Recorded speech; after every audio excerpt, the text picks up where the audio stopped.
नमस्कार, news state पर आपका स्वागत है। मैं हूं आपके साथ लोकेंद्र त्यागी। आपके मुद्दे में आज बात करेंगे मध्य प्रदेश कांग्रेस में चल रही अंदरूनी खींचतान की। एक तरफ चेहरे को लेकर पार्टी में गुटबाजी दिख रही है, तो दूसरी तरफ कांग्रेस 15 महीने बनाम 3.5 साल के विवाद में उलझी हुई है। तो दूसरी तरफ आंतरिक गुटबाजी के बावजूद कांग्रेसी अगले चुनाव में जीत को लेकर आत्मविश्वास से लबरेज हैं।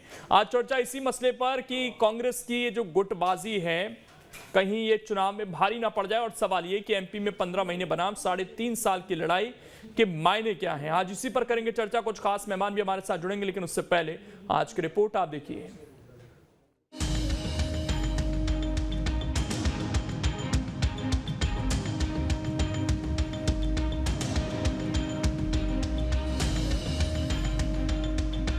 ये भावी में, अवश्यम भावी में, संभावी में ये कांग्रेस की असली हालत है। मुख्यमंत्री शिवराज सिंह चौहान के इस तंज के मायने आपको समझाएंगे। उससे पहले मध्य प्रदेश कांग्रेस के ट्विटर हैंडल से हुआ ये ट्वीट देखिए, जिसमें कांग्रेस ने कमलनाथ को अवश्यम भावी मुख्यमंत्री बताया है। अब सीएम शिवराज का तंज और मध्य प्रदेश कांग्रेस के इस ट्वीट को समझने के लिए अरुण यादव का ये बयान सुनिए। तो राय मशवरा करेंगे, जो मैंडेट मिलेगा वो मुख्यमंत्री होगा।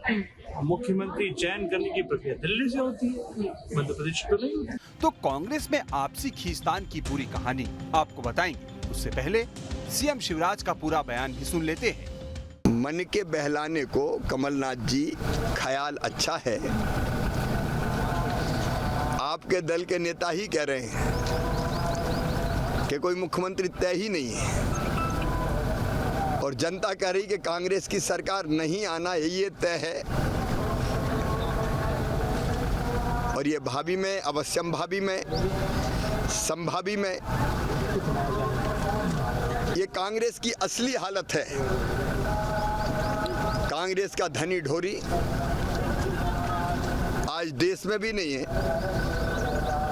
अनेकों राज्यों में भी नहीं है। अब मुझे कहने की जरूरत ही नहीं, कुछ सज्जन वर्मा कह रहे हैं, कुछ बाकी नेता कह रहे हैं। तो कांग्रेस में इन दिनों चेहरे को लेकर गुटबाजी सतह पर दिख रही है, और अब तो कमलनाथ के करीबी सज्जन सिंह वर्मा ने भी कह दिया है कि कमलनाथ के खिलाफ षड्यंत्र रचा जा रहा है। कमलनाथ जी को कटघरे में खड़े करने का एक षड्यंत्र मान लें। अब तो ये सज्जन सिंह वर्मा ही बता पाएंगे कि ये षड्यंत्रकारी कोई भाजपाई है या खुद कांग्रेसी। बहरहाल मध्य प्रदेश कांग्रेस की पूरी कथा यही नहीं खत्म होती, बल्कि कहानी लंबी है। अब जरा ये ट्वीट देखिए। ये ट्वीट 20 मार्च 2020 का है। जी हाँ, ये वही तारीख है जब 15 साल बाद सत्ता में आई कांग्रेस की 15 महीने बाद ही विदाई हो गई थी। और तब कांग्रेस ने एक ट्वीट किया था जिसमें लिखा था कि अगले 15 अगस्त को कमलनाथ ही बतौर मुख्यमंत्री झंडा फहराएंगे। हालांकि ये बात और है कि 3 साल बीत गए, फिलहाल कमलनाथ को बतौर मुख्यमंत्री झंडा फहराने का मौका नहीं मिला है। अब कांग्रेस के अति आत्मविश्वास की एक और नजीर देखिए। ये है कांग्रेस विधायक मुरली मोरवाल। ये अधिकारियों को धमकाते हुए कह रहे हैं कि 8 महीने बाद कांग्रेस की सरकार आने वाली है। यह भी हम चेतावनी देते हैं कि 8 महीने बाद कांग्रेस की सरकार आ रही है।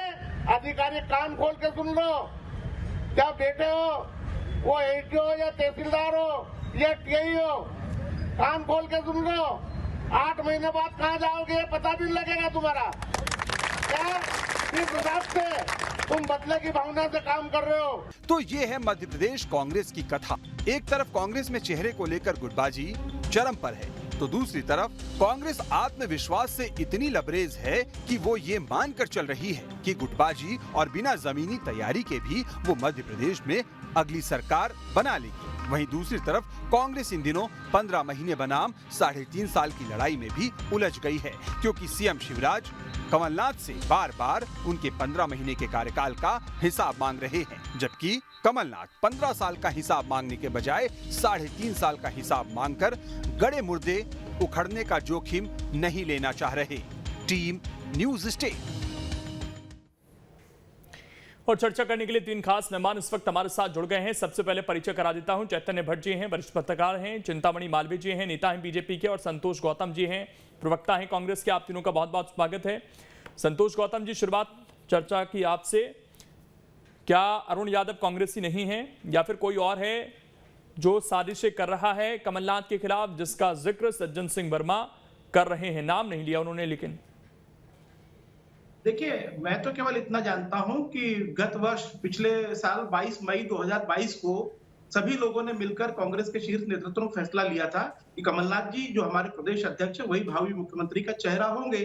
तो कांग्रेस पार्टी का स्टैंड अभी भी वही है, और जो नेता ये कह रहे हैं कि कमलनाथ जी के नाम पर अभी सहमति नहीं बनी है या आलाकमान फैसला लेगा, मैं समझता हूं कि उनसे पूछा जाना चाहिए कि उन्होंने ऐसा स्टेटमेंट क्यों दिया है, क्योंकि कांग्रेस पार्टी का तो एकमात्र जो चेहरा है वो कमलनाथ जी है। और जैसा कि मध्य प्रदेश कांग्रेस के ऑफिशियल ट्विटर हैंडल पर भी इस बात की घोषणा की गई है, तो कांग्रेस के प्रवक्ता के नाते मैं तो यही कहूंगा कि कमलनाथ जी हमारे असली चेहरा है और अगला चेहरा वही होगा। तो क्या कांग्रेस पार्टी की कोई जिम्मेदारी नहीं कि इनसे जवाब तलब किया जाए कि किस बेसिस पे आप बोल रहे हैं?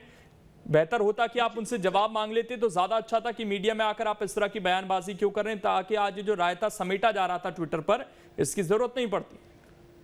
लोकेंद्र जी, आपने बहुत अच्छी बात कही है, और इनसे जो भी चर्चा होगी वो बाद में सामने आएगी, और मैं समझता हूं कि नेताओं को समझा दिया जाएगा कि इस प्रकार की सार्वजनिक बयानबाजी न करें, क्योंकि पार्टी मंच पर अपनी बात कहना ज्यादा श्रेयस्कर होगा। और मैं समझता हूं किसी को कोई असहमति है तो उसको बैठकर दूर कर लिया जाना चाहिए।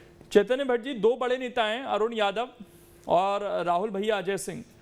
क्या इन्हें समझ नहीं आ रहा कि कांग्रेस की लाइन क्या है, या इनकी पीड़ा कुछ और है? देखिए लोकेंद्र जी, जहां तक अरुण यादव जी की बात है, उन्होंने पहले भी एक बार इस तरह का बयान दिया था कि फसल मैं लगाता हूं और आट कोई ले जाता है। दूसरी तरफ अजय सिंह रावत भी अभी आप देखिए कि हाशिए पे हैं। जहां तक सवाल कमलनाथ जी का है, मुझे लगता है कि जो 18 का चुनाव था वो कमलनाथ जी के नेतृत्व में लड़ा गया था, जबकि उसमें सिंधिया भी एक बहुत प्रभावशाली रोल में थे, लेकिन अंततः जो मुख्यमंत्री की कुर्सी है वो कमलनाथ जी को। आज की तारीख में भी कमलनाथ के सामने ऐसा कोई दूसरा चेहरा नहीं जो मुख्यमंत्री पद का दावेदार हो सके। जाहिर सी बात है कि जिस तरह से कमलनाथ प्रयास कर रहे हैं आगामी चुनाव में कांग्रेस को जिताने के लिए, मुझे लगता है कि इसमें कोई ऐसी कोई बड़ी चीज नहीं है। ठीक है, कांग्रेस में ये बात तो सही है कि कुछ लोग अलग अलग तरह के बयान दे देते हैं, उससे फिर पार्टी संकट में आ जाती है। भारतीय जनता पार्टी में खासियत है कि वहां पर अनुशासन का डंडा चलता है, और कोई भी बात कहने से जो भारतीय जनता पार्टी के नेता हैं वो पीछे हट जाते हैं। लेकिन ऐसा नहीं है, गुटबाजी वहां भी नहीं। किसी भी पॉलिटिकल पार्टी में गुटबाजी होती है, क्योंकि हर नेता की अपनी एक महत्वाकांक्षा होती है, और उस महत्वाकांक्षा के चलते कई बार वो इस तरह के बयान भी दे देता है। दूसरी बात, जो चुनाव की बात है कि मुख्यमंत्री कौन बनेगा, ये तो सर्वविदित है कि कोई भी पार्टी हो, चाहे भारतीय जनता पार्टी हो, चाहे कांग्रेस हो, चाहे बसपा हो, चाहे सपा हो, सब में जो कुछ भी होता है निर्णय हाईकमान के माध्यम से होता है। और शिवराज सिंह चौहान ने तो पिछले दिन ये बयान भी दिया था कि मैं अपनी भूमिका तय करने वाला कौन होता हूँ, मुझे अगर दरी पट्टा उठाने पार्टी कहेगी तो मैं वो भी करूंगा। तो इसलिए जो कुछ भी होगा वो हाईकमान के निर्णय से होगा, और हाईकमान के बहुत करीबी माने जाते हैं कमलनाथ जी। और यही कारण है कि बहुत से उत्साही कार्यकर्ताओं ने उस तरह के जो होर्डिंग प्रदेश के अलग अलग शहरों में लगाए हैं कि भावी मुख्यमंत्री कमलनाथ होंगे। तो मुझे लगता है कि उनको अभी ऐसा कोई चैलेंज करने की स्थिति में कोई नेता नहीं है।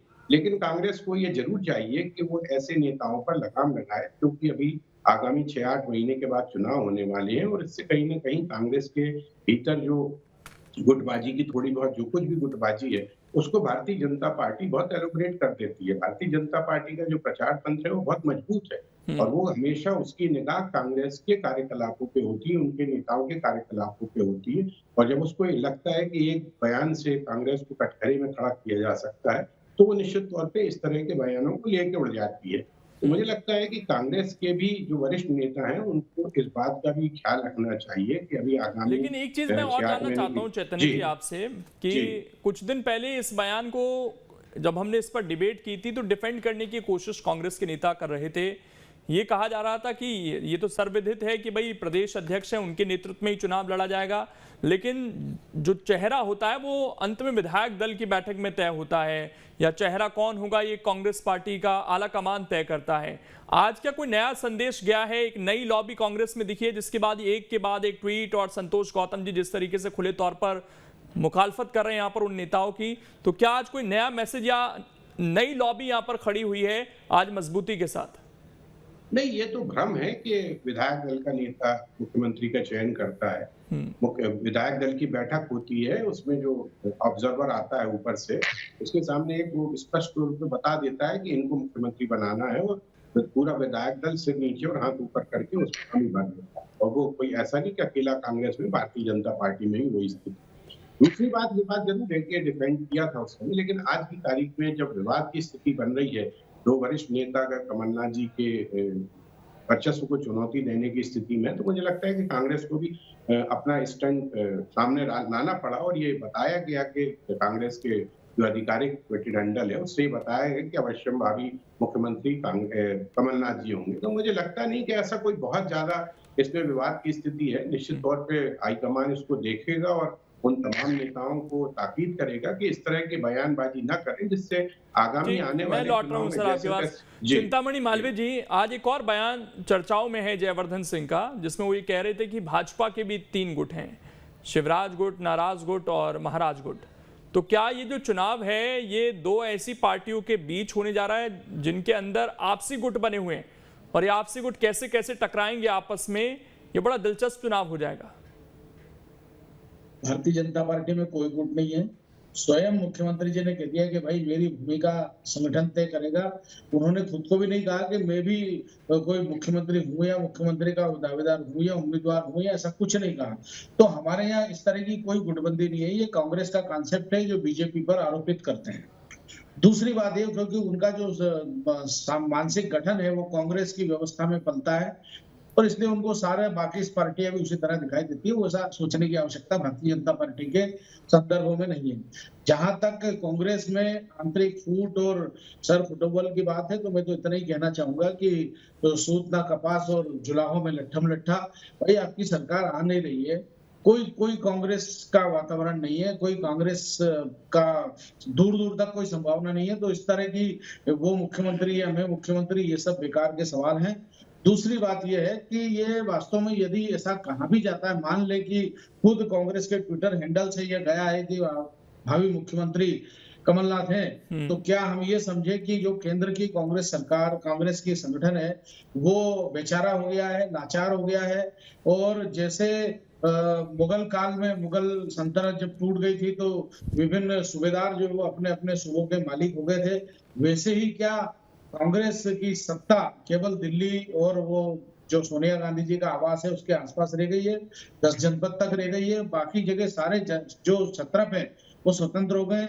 ये हमने राजस्थान में भी देखा कि कांग्रेस के नेताओं को अपमानित करने के बाद भी हम देखते हैं कि अशोक गहलोत वहां पर बने हुए हैं मुख्यमंत्री, जबकि कांग्रेस अगर इंदिरा गांधी होती तो अभी तक हटाए जा चुके होते हैं। इसका मतलब है कांग्रेस पतनशील है, कांग्रेस समाप्त हो रही है, और जो उसके छत्रप हैं वो अपने आप की एक नई कांग्रेस प्रस्तुत कर रहे हैं। तो ये उस तरह का आंतरिक संघर्ष है, नेतृत्व का संघर्ष है। और मुझे ऐसा लगता है कि कमलनाथ जी को घोषित करना चाहिए कि भाई मध्य प्रदेश की कांग्रेस अलग है। संतोष जी, लेकिन एक बात बताइए कि जब ज्योतिरादित्य सिंधिया छोड़कर गए भारतीय जनता पार्टी में, तो कई नेता ये कहते थे कि हमारा तो सिरदर्द कम हो गया। उस समय चलिए ये मानते थे कि एक सिंधिया अपने आप को कंटेंडर मानते थे मुख्यमंत्री का। अब तो आप लोगों को कमलनाथ के चेहरे पर एकजुट हो जाना चाहिए था। उनके पास अनुभव भी है 15 महीने सरकार चलाने का, उनके नाम की आप योजनाएं भी गिनाते हैं, लेकिन उसके बावजूद अगर वरिष्ठ नेता इस पर आशंका व्यक्त कर रहे हैं कि चेहरा कौन है, तो फिर चुनाव में आप एकजुट होकर कैसे जाएंगे? और ये जो खींचतान वाली बात थी कि सिंधिया के जाने के बाद खत्म हो गई, वो तो अभी भी दिख रही है खुले तौर पर। देखिए लोकेंद्र जी, मैं एक बात तो बिल्कुल स्पष्ट कर दूं कि हमारा चेहरा कमलनाथ जी हैं, और इस बात को कांग्रेस का ट्विटर हैंडल जो है वो साफ कर चुका है, और उसके पहले भी ये बातें साफ हो चुकी हैं कि हमारा चेहरा कमलनाथ जी होंगे, और इसमें कहीं कोई किंतु परंतु नहीं है। और यदि किन्हीं नेताओं के बयान इस संदर्भ में आ रहे हैं कि अभी ये तय नहीं हुआ, तो उन नेताओं से बात कर ली जाएगी। और जहां तक असंतोष का प्रश्न है, ये केवल कांग्रेस की बात नहीं है। भारतीय जनता पार्टी में आप देखिए, जयवर्धन सिंह जी ने बिल्कुल सही कहा कि जिसमें शिवराज गुट है, नाराज गुट है और महाराज गुट है। तो महाराज गुट के जो पूर्व विधायक मंत्री रहे महेंद्र सिंह सिसोदिया जी, उन्होंने सीएस के खिलाफ खुली चिट्ठी लिखी थी, लेकिन शिवराज को नहीं लिखी थी। उन्होंने वो चिट्ठी महाराज को लिखी थी। क्यों? क्योंकि उनका शिवराज पर भरोसा नहीं है, तो उन्होंने चिट्ठी महाराज को लिखी थी। अरे भाई, मुख्यमंत्री को चिट्ठी लिखना चाहिए थी ना, अगर सीएस के खिलाफ कुछ नाराजगी थी तो। और दूसरा मैं कह दूं, प्रद्युम्न सिंह तोमर जब चप्पलें उतार के, जूते उतार के घूम रहे हैं। किसके खिलाफ घूम रहे हैं? गोपाल भार्गव के खिलाफ घूम रहे हैं। मैं कह रहा हूं, कैलाश विजयवर्गीय जी ने बीच में कहा कि चेहरा मोदी जी है, चेहरा कार्यकर्ता है, चेहरा कमल का फूल है, मतलब कोई और चेहरा नहीं है। गोपाल भार्गव ने बोला मैं वरिष्ठ हूं, मुझ में क्या कमी है मुख्यमंत्री बनने की। और अभी ग्वालियर में अमित शाह जी पिछले दिनों आए थे, उन्होंने कहा था कि मध्य प्रदेश में चेहरा कोई नहीं होगा, इस बार चेहरा मोदी जी होंगे। तो मैं समझता हूं कि वहां भी शिवराज कोई चेहरा नहीं है, लेकिन अगर केवल कांग्रेस पर नजर रखी जाएगी, सूक्ष्म से सूक्ष्म बातों पर ध्यान दिया जाएगा, तो मैं समझता हूं ये उचित नहीं है। भारतीय जनता पार्टी की गुटबाजी इस बार कांग्रेस से बड़ी है और कांग्रेस नहीं, लेकिन एक कहावत है कि दूध का जला तो छाछ भी फूक फूक कर पीता है। आप लोग तो पहले ही एक बार गच्चा खा चुके हैं, आपकी लगभग 25% कांग्रेस टूटकर बीजेपी में चली गई, तो आपके लिए तो ज्यादा घातक है ना सर सिचुएशन। उनका कोई नेता छोड़कर आया उस तरीके से कि उनकी सरकार में दिक्कत आ जाए, आपकी तो सरकार चली गई चलती चलती। नहीं, बहुत अच्छी बात कही। और हमसे मतलब वो समय चूक हुई कि हम लोगों ने सिंधिया जी की बात को उस तरीके से समझा नहीं। और ठीक है, समझा जा सकता है कि उन्होंने जितनी महत्वाकांक्षा थी उनको पर तमाम तरीके के केसेस से दबाव थे, तो हमको उनसे बात करनी चाहिए थी। यस बैंक के घोटाले में फंसे हुए थे, प्रभात झा ने उनको जमीन के मामलों में उलझा रखा था, उनकी खुद की महत्वाकांक्षा थी, बंगला छिन गया था, तो ठीक है उनकी नाराजगी बहुत बड़ी थी। लेकिन मैं नहीं समझता हूं कि अभी जिन नेताओं ने बयान दिए हैं उनकी कोई महत्वाकांक्षा इस तरीके की या उन पर इस तरीके को कोई दबाव है। सबकी महत्वाकांक्षा थोड़ी थोड़ी होती है। मैं समझता हूं कि हमारे शीर्ष नेतृत्व और कमलनाथ जी बैठ के इस बात को बहुत अच्छी तरह से सुलझा देंगे। लेकिन एक बात फिर से मैं स्पष्ट करना चाहता हूं कि कमलनाथ जी ही चेहरा है, इसमें कोई दोबारा विचार नहीं होगा। चैतन्य जी देखिए, अब तो यही हमने देखा है उपचुनाव में भी कि जो पैराशूट कैंडिडेट्स होते हैं उनकी बड़ी बूझ होती है।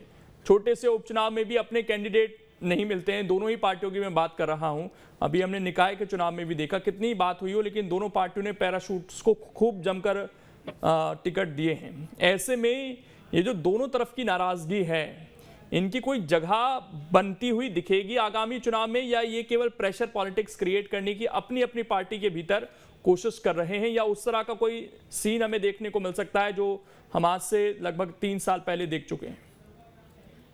देखिए लोकेंद्र जी, कांग्रेस के पास तो ऐसा कोई पैराशूट से कोई आया नहीं है। भारतीय जनता पार्टी के पास जरूर 50 पैराशूट से लोग उतरे हैं, और भारतीय जनता पार्टी ने उनको जितना महत्व दिया है उससे कहीं ना कहीं निश्चित तौर पे जो पुराने कार्यकर्ता हैं या पुराने नेता हैं जो जिंदगी भर से दरी फट्टा उठा रहे हैं, बीजेपी की जय जयकार कर रहे हैं, उनके नेताओं के लिए जुलूस निकाल रहे हैं, उनके मन में असंतोष है। क्योंकि देखिए, कभी भी आप अपने घर के बच्चे की बजाय अगर किसी गोद लिए हुए बच्चे को ज्यादा मोहब्बत देंगे, ज्यादा प्यार देंगे, निश्चित तौर पे अपने घर का बच्चा है वो विद्रोही हो जाएगा। ये बात ठीक है कि भारतीय जनता पार्टी में अनुशासन का डंडा बहुत मजबूत है और इसलिए बहुत से लोग अपनी बात नहीं कह पाते सार्वजनिक मंच पे, लेकिन अंदर ही अंदर कहीं ना कहीं उनके मन में ये बात तो जरूर है कि हमने जिंदगी भर जिस पार्टी के लिए सेवा की उसमें उन लोगों को प्रेशर दिया जा रहा है जिनके खिलाफ हम लगातार लड़ते रहे, चाहे वो सिंधिया जी हो और दीगर भी नेता हो। तो मुझे लगता है कि ये एक Bharatiya Janata party pressure politics चलती नहीं है, क्योंकि वहाँ ऊपर बहुत मजबूत लोग बैठे हैं और थोड़ा भी अगर कोई इधर उधर होता है तो उसकी क्या आशा होता है, आपको भी मालूम, मुझे भी मालूम, भारतीय जनता पार्टी के लोगों को भी मालूम। कांग्रेस में जरूर बड़ा लोकतंत्र की बात करती है कांग्रेस के, हमारे यहाँ लोकतंत्र है, लेकिन ये लोकतंत्र कई बार अराजकता में बदल जाता है और वो अराजकता कहीं ना कहीं कांग्रेस को नुकसान पहुंचाती है। लेकिन क्या अरुण यादव या राहुल भैया उस तरह की कोई चीज कर सकते हैं, उस तरह का कोई अपने पक्ष में माहौल पार्टी के अंदर बना सकते हैं जो ज्योतिरादित्य सिंधिया कर रहे थे लगातार? हालांकि उस वक्त सिंधिया जीत नहीं पाए, अंत में मोहर कमलनाथ पर ही लगी, लेकिन क्या वैसे नेता पार्टी के अंदर हैं या फिर दिग्विजय सिंह की शह पर कुछ भी हो सकता है पार्टी के अंदर? नहीं, देखिए मुझे नहीं लगता कि अजय सिंह, राहुल या अरुण यादव की इतनी हैसियत है कि वो इस तरह का विद्रोह करके कमलनाथ के वर्चस्व को चुनौती दे सके। देखिए, कमलनाथ बहुत सीजन नेता है और बहुत लंबे समय से उन्होंने राजनीति की है, केंद्र की भी राजनीति की है और मध्य प्रदेश में तो उन्होंने स्पष्ट तौर पे कहा कि मैं मध्य प्रदेश छोड़ के कहीं नहीं जाने वाला हूं। तो इसका मतलब है कि वो मध्य प्रदेश में अपना खूंटा गाड़ के रखना चाहते हैं और ऐसा कोई बड़ा नेता अभी दिखाई नहीं पड़ता है तो जो कमलनाथ के वर्चस्व को चुनौती दे सके, क्योंकि अधिकतर लोग जो है वो कमलनाथ के नेतृत्व में ही काम कर रहे हैं और काम करना आगे भी चाहते हैं। और ये तो अभी आपके कांग्रेस के प्रवक्ता ने भी स्पष्ट तौर पर पार्टी की तरफ से कह दिया कि हमारे जो आगामी मुख्यमंत्री रहेंगे वो कमलनाथ ही रहेंगे, उनका ही चेहरा रहेगा।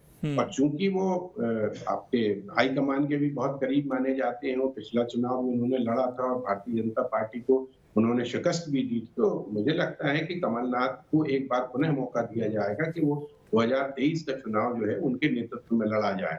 इसके अलावा मुझे लगता नहीं कि कोई दूसरा ऐसा बड़ा नेता है जो हालांकि एक जेपी अग्रवाल का भी हम बयान चला रहे हैं लगातार ग्राफिक्स के जरिए, उन्होंने भी इसको क्लियर नहीं किया था कि कमलनाथ ही चेहरा होंगे। लेकिन चिंतामणि जी, अब हम जो दूसरा सवाल उठा रहे हैं कि एक लड़ाई 15 महीने वर्सेस 42 महीने की इस वक्त प्रदेश में चल रही है, लगातार रोजाना नए नए सवाल पूछे जा रहे हैं। ये क्या दिखाने की कोशिश है सर? क्यों नहीं पार्टी अपने अपने काम गिनाने पर ज्यादा फोकस कर रही, दूसरों के मैनिफेस्टो, दूसरों के वचन पत्र को क्यों जनता के बीच ले जाने की ज्यादा कोशिश है? आपने क्या अपने सारे वादे पूरे किए, वो क्यों नहीं दिखाया जा रहा है? देखिए, वास्तव में आदर्श स्थिति तो यही है कि अपने काम दिखाए और पार्टी जो विकास यात्रा है उसके माध्यम से यही कर रही है। अभी जो मध्य प्रदेश सरकार अपनी विकास यात्रा जारी किए हुए है और उसमें हम स्थान स्थान पर जाकर के पार्टी द्वारा किए गए, उस सरकार द्वारा किए गए कार्यों को रख रहे हैं और साथ में जो काम बाकी है उसको अधिकारी साथ में वहीं चल करके समाधान भी कर रहे हैं। तो सरकार सकारात्मक कार्यों को कर रही है, लेकिन ये नकारात्मकता तब आती है जब कांग्रेस की तरफ से आरोप प्रत्यारोप का दौर शुरू होता है। तो स्वाभाविक रूप से उसके जवाब में उसी संघीयत का, उसी क्षमता का जवाब आता है। तो मुझे लगता है कि इसमें कांग्रेस को ही सोचना चाहिए कि वो एक सकारात्मक विपक्ष की भूमिका निभाए और तार्किक मुद्दों पर बात करें, ये क्यों नहीं, वो क्यों नहीं। तो स्वाभाविक रूप से उनसे भी पूछा जाएगा कि 15 महीने जो अपने कमीशन की सरकार चलाई तो उसमें आपने क्या किया। तो ये स्वाभाविक प्रवृत्ति है राजनीति की सरकारों की। मुझे नहीं लगता कि इसमें बहुत ज्यादा चिंतन या ध्यान की आवश्यकता। संतोष जी, अपने जो 15 महीने के काम है उसको रखिए ना सर, रोज नए सवाल किस लिए? उन्होंने घोषणाएं की, अगर पूरी नहीं हुई तो वो तो जनता तय कर लेगी। आपने क्या किया, क्या उसको बताएंगे? और नया क्या दे सकते हैं जनता को, उस पर बात क्या हो रही है सर? आपने बहुत अच्छी बात कही लोकेंद्र जी। जब कांग्रेस पार्टी की सरकार बनी थी तो उन्होंने जो वचन पत्र जारी किया था उसके अधिकांश वचनों को पूरा करने की कोशिश की थी और केवल 1.25 साल में हमारी सरकार चली गई भारतीय जनता पार्टी के साम दाम दंड भेद से।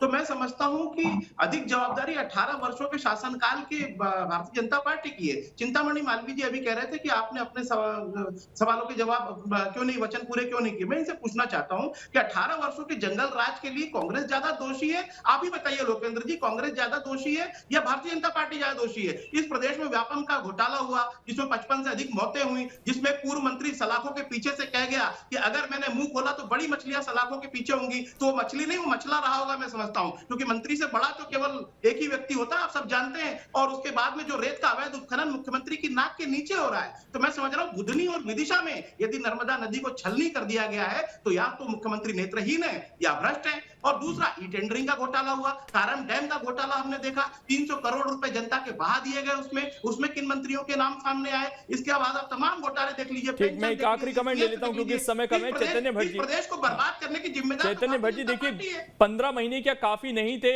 इन आरोपों को सिद्ध करने के लिए कांग्रेस पार्टी के? हमने तो प्रक्रिया देखिए लोकेंद्र जी, मैंने कल भी एक उसमें डिबेट में कहा था कि आज से करीब 50-60 साल पहले एक फिल्म आई थी जिसका एक बड़ा गाना मशहूर हुआ था, एक सवाल मैं करूं एक सवाल तुम करो, हर सवाल का जवाब ही सवाल हो। सवाल करने का हक तो जनता को है, लेकिन यहाँ दोनों मुख्यमंत्री एक दूसरे से सवाल पूछ रहे हैं। अब 2023 का जो चुनाव होगा उसमें जनता सवाल भी पूछेगी और जवाब भी देगी। तो दोनों ही पार्टियों का अपना एक ट्रेंड है कि हमने इतना विकास किया। ये भारतीय जनता पार्टी बताना चाहती है, कांग्रेस ये बताना चाहती है कि हमको समय नहीं मिला, नहीं तो हम सारे अपने संकल्प पत्र में जो भी हमने बातें कही थी वो हम पूरा कर देती। तो ये पॉलिटिकल एक एजेंडा होता है कि अपनी तरफ मतदाताओं को लुभाने की जो स्थिति बनती है वो इस तरह की विकास यात्राएं हो या चाहे हाथ जोड़ो यात्रा हो। क्योंकि अब मुख्यमंत्री शिवराज सिंह तो कह रहे हैं कि ये कमलनाथ से पीछा छुड़ाओ अभियान है, वहीं कमलनाथ जी कह रहे हैं कि ये तो निकास यात्रा है, विकास यात्रा नहीं है। तो ये तो खैर आरोप प्रत्यारोप दोनों पॉलिटिकल पार्टी करती रहती है, इसमें कोई बहुत गंभीर बात नहीं है। लेकिन ये बात सही है कि जनता अब इतनी समझदार हो गई, मतदाता इतना समझदार हो गया है कि उसको आप बिल्कुल, ये बड़ा अहम रहेगा देखना कि दोनों चेहरों पर क्या अंतिम मोहर आला कमान की लगती है नहीं, बीजेपी और कांग्रेस का सीएम चेहरा कौन होगा। और सबसे बड़ी बात कि 15 महीने और जो बाकी समय बीजेपी को मिला इस पर क्या मोहर लगती है, ये इसी साल तय होना है। बहुत बहुत शुक्रिया फिलहाल आप तीनों मेहमानों का जुड़ने के लिए और इस चर्चा का हिस्सा बनने के लिए।